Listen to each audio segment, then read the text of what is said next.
Bonjour et merci de nous retrouver sur le plateau d'Un cœur qui écoute, notre rendez-vous de spiritualité. Aujourd'hui, nous avons la joie d'accueillir Paul Salin.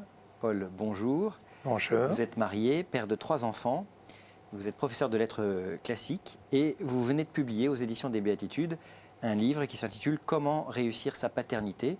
On va beaucoup parler de la paternité au cours de cette émission puisque nous sommes à quelques jours de fêter la fête des pères.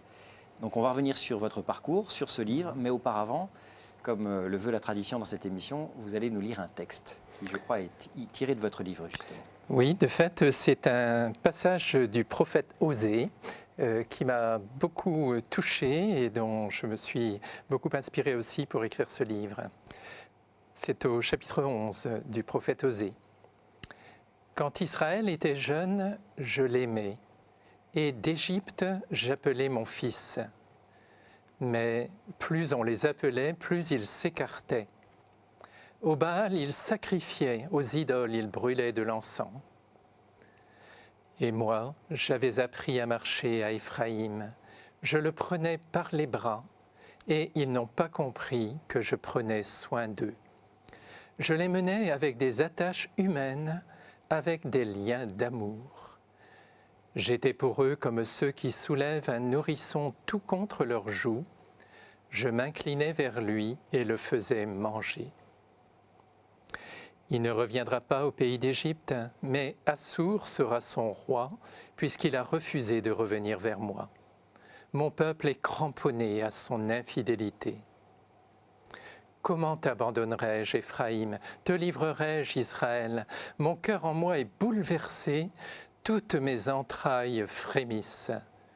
Je ne donnerai pas cours à l'ardeur de ma colère, je ne détruirai pas à nouveau Éphraïm, car je suis Dieu et non pas homme. Au milieu de toi, je suis le Saint, et je ne viendrai pas avec fureur. Derrière le Seigneur, ils marcheront. Les fils viendront du pays d'Assour, et je les ferai habiter dans leur maison, oracle du Seigneur. » Qu'est-ce qui vous a inspiré dans ce texte d'Osée ? Eh bien, dans la Bible, nous avons relativement peu de textes qui nous parlent du Père, et celui-ci est l'un des plus beaux, certainement. Et on y voit justement la plupart des grandes caractéristiques de l'amour de Dieu. Le premier mot, c'est l'amour, bien entendu. Et puis ensuite, on voit que le Père a aussi un cœur maternel, il fait manger son enfant. Et puis ensuite, il apprend à marcher à son enfant, physiquement sans doute, mais aussi moralement, en l'éduquant.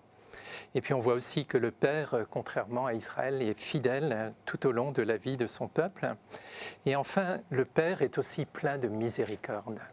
Et ce sont quelques-unes des facettes de la paternité que j'ai développées dans mon livre. Effectivement, on retrouve bien là les différents chapitres du livre. Alors on va revenir d'abord sur votre parcours. Vous avez vécu dans un univers plutôt catholique, Oui.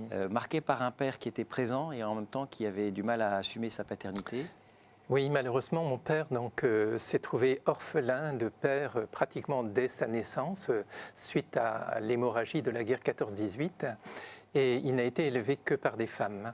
Alors malheureusement, il n'a pas pu de ce fait-là assumer véritablement sa paternité. Et finalement, donc c'est vrai que j'en ai beaucoup souffert. Au début des années 70, vous vous mariez une première fois. 2 enfants naissent de cette première union. Vous étiez quel type de père vous-même à cette époque ? Alors c'est vrai que ça a été une grande joie pour moi de vivre cette expérience de la paternité. Et je rends grâce à Dieu pour les enfants qu'il m'a donnés. Mais en même temps, j'étais très marqué par les lendemains de mai 68. À l'époque, nous étions très intéressés par un livre comme Libres enfants de Summerhill, ou bien encore par les conseils de Françoise Dolto. Il fallait donc permettre à l'enfant de s'épanouir. Mais petit à petit, on a abandonné certaines dimensions essentielles de la paternité. Et j'ai été plutôt un père copain, comme aussi d'ailleurs un professeur copain au début de ma carrière, avec quelques problèmes de discipline, je le reconnais aujourd'hui. Vous avez divorcé 2 ans après la naissance du second de vos enfants. Vous dites que vous avez alors essayé de vivre le pardon et la fidélité comme le prescrit l'Église. Comment est-ce que... vous n'étiez pas, quand vous êtes mariés, nécessairement un pilier de sacristie. Qu'est-ce qui fait que cet attachement soudain aux prescriptions de l'Église. Qu'est-ce qui s'était passé? Oui, en fait, malgré tout, nous avons été éduqués dans la religion chrétienne et à une époque où le mariage, c'était pour la vie, hein. Et lorsque nous nous sommes mariés, donc nous nous sommes mariés avec le désir de fonder un couple chrétien. Alors par la suite, je me suis un petit peu éloigné de la foi, mais suite à la naissance de notre deuxième enfant qui a été traumatisé à l'accouchement, il y a eu une crise de notre foyer, hein, c'est-à-dire que cette épreuve a révélé au fond la fragilité de notre couple. C'est pour ça que la tension a grandi entre nous et j'ai éprouvé le besoin, donc en 78, d'aller faire le point à l'abbaye de Timadeuc qui était toute proche, et c'est là que j'ai vraiment vécu une conversion profonde au sens d'un retour au Seigneur. Et en même temps, j'ai découvert donc le renouveau charismatique qui m'a également énormément apporté. Et comme nous nous étions mariés religieusement, j'ai dit à mon épouse que j'ai demandé pardon à mon épouse pour mes manquements. Je lui ai dit que je souhaitais redémarrer avec la grâce de Dieu, mais ce n'est pas le choix qu'elle a fait. Et donc, j'ai choisi effectivement d'essayer de vivre la fidélité comme l'Église nous le demandait. Cette conversion là, que vous décrivez rapidement à Timadeuc, elle s'est accompagnée aussi d'une guérison intérieure, notamment par rapport à votre père, je crois. Tout à fait, oui. Un ami du groupe de prière m'avait prêté un petit livre de Michael Scanlan qui s'appelle « La guérison intérieure ». Et en le lisant, j'ai été percuté par le passage où le père Scanlan dit que le principal obstacle à la guérison intérieure, c'est le refus de pardon. Et je me suis rendu compte à ce moment-là que quand j'étais adolescent, j'en avais terriblement voulu à mon père de n'avoir pas été le père que j'attendais. Et je m'étais vraiment fermé, révolté intérieurement, si bien que j'étais devenu d'ailleurs très malheureux. Et cela m'a empêché aussi ensuite d'assumer vraiment ma paternité. Et là, donc, en lisant ce livre, j'ai compris qu'il fallait que je pardonne à mon père. Et c'est ce que j'ai fait dans le sacrement de réconciliation avec le moine de Timadeuc qui m'avait accueilli.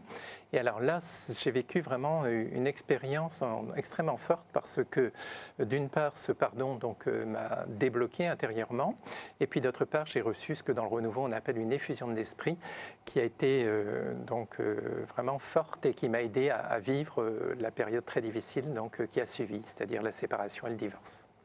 Concrètement, l'effusion d'esprit, pour vous, ça s'est manifesté comment? Eh bien, ça a été donc vraiment une expérience de redécouverte d'une relation personnelle avec Dieu, d'abord, hein, dans la prière et puis dans la lecture de la parole de Dieu.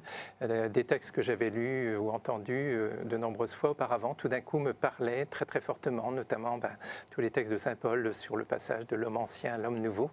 Je commençais à le vivre à ce moment-là. Et donc, c'est ce que j'ai essayé de faire depuis, en fait.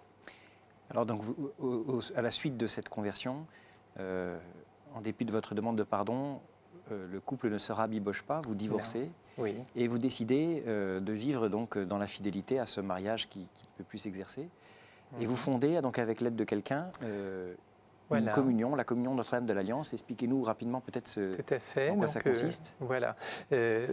Grâce à un moine de Timadeuc que j'avais rencontré, j'ai connu d'autres chrétiens, en particulier Anne-Marie de Marquer à Cesson-Sévigné, qui étaient dans la même situation et qui vivaient aussi la solitude dans cet esprit de fidélité et puis avec un effort pour pardonner au conjoint.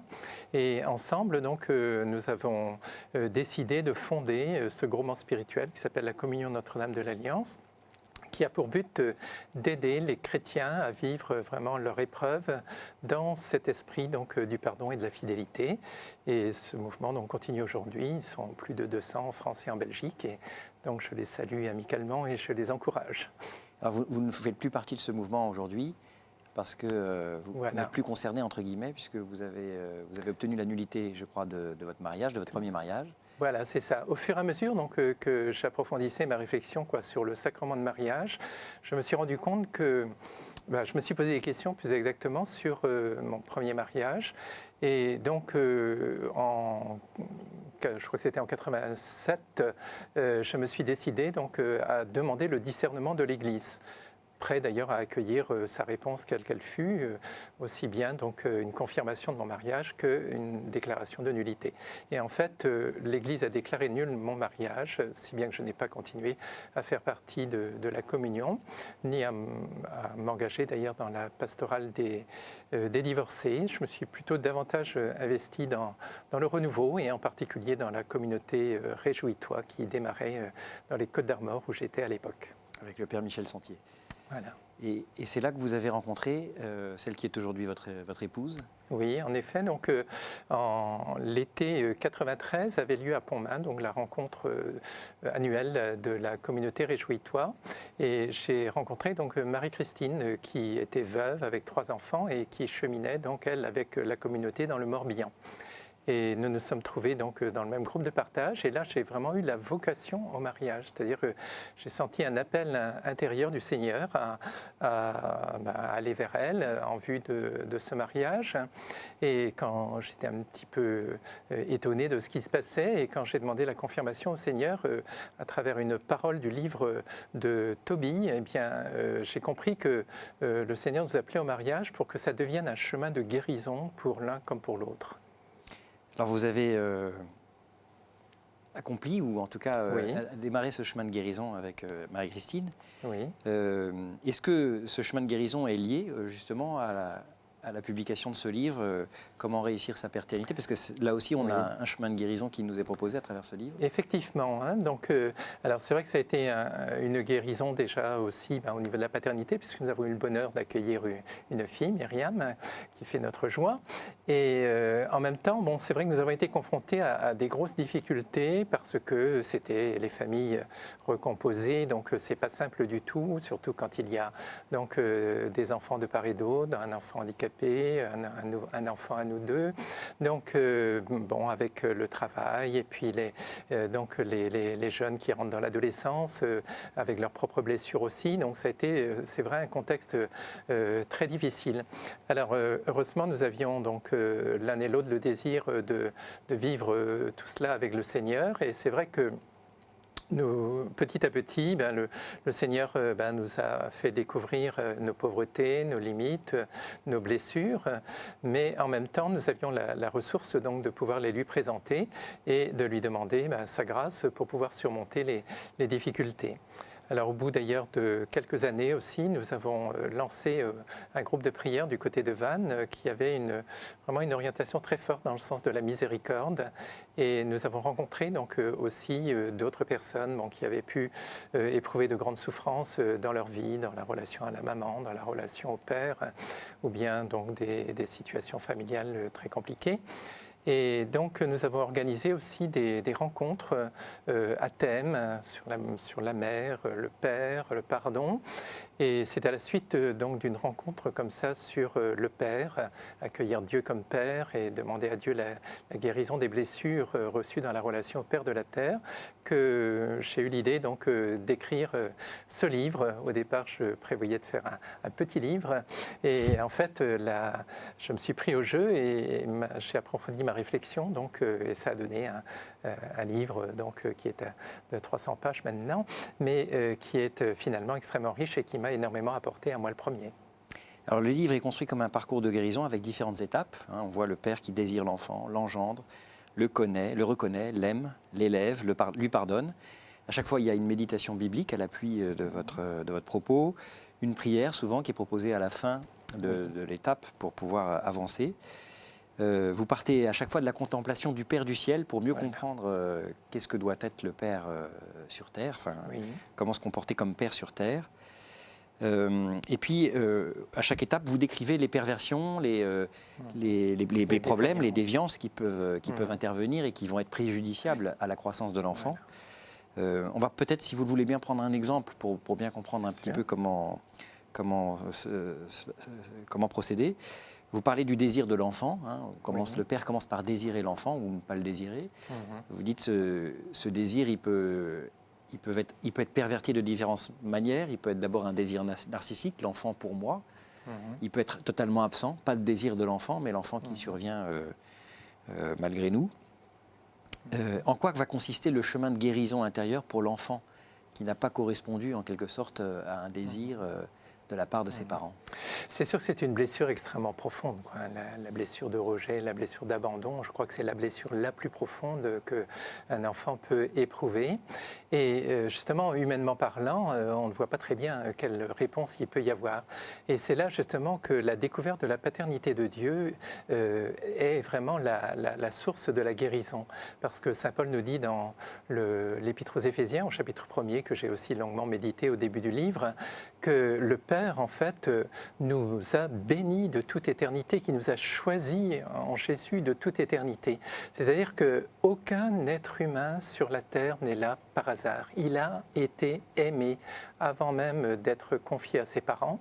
Et je crois que quand un enfant qui s'est senti donc effectivement rejeté, délaissé, abandonné, découvre qu'il est aimé en réalité de toute éternité par Dieu en tant que Père, eh bien à ce moment-là, il peut trouver un point d'ancrage pour se reconstruire.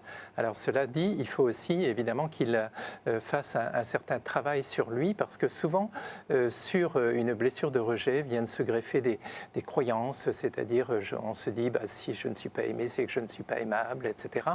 Et donc il faut aussi pouvoir remonter jusqu'à ces fausses croyances que l'on peut avoir en soi, les remettre à Dieu, les briser, et puis donc demander au Seigneur à ce moment-là sa grâce pour que l'on puisse se reconstruire. Et je suis convaincu que effectivement, grâce à cette double démarche, eh bien, une vie peut retrouver un sens et un chemin de guérison est possible. Honore ton père et ta mère, ça c'est un précepte qu'on trouve dans la Bible. Comment honorer un père qu'on n'a pas connu parce qu'il n'est pas connu, il ne nous a pas reconnus, ou pire parce que c'était un père de passage qui a violé celle qui nous a enfantés. Comment est-ce qu'on peut honorer son père dans ces conditions ? Voilà, effectivement, si le Seigneur en fait nous a donné ce commandement-là, je crois que c'est pour nous d'abord, j'ose le dire.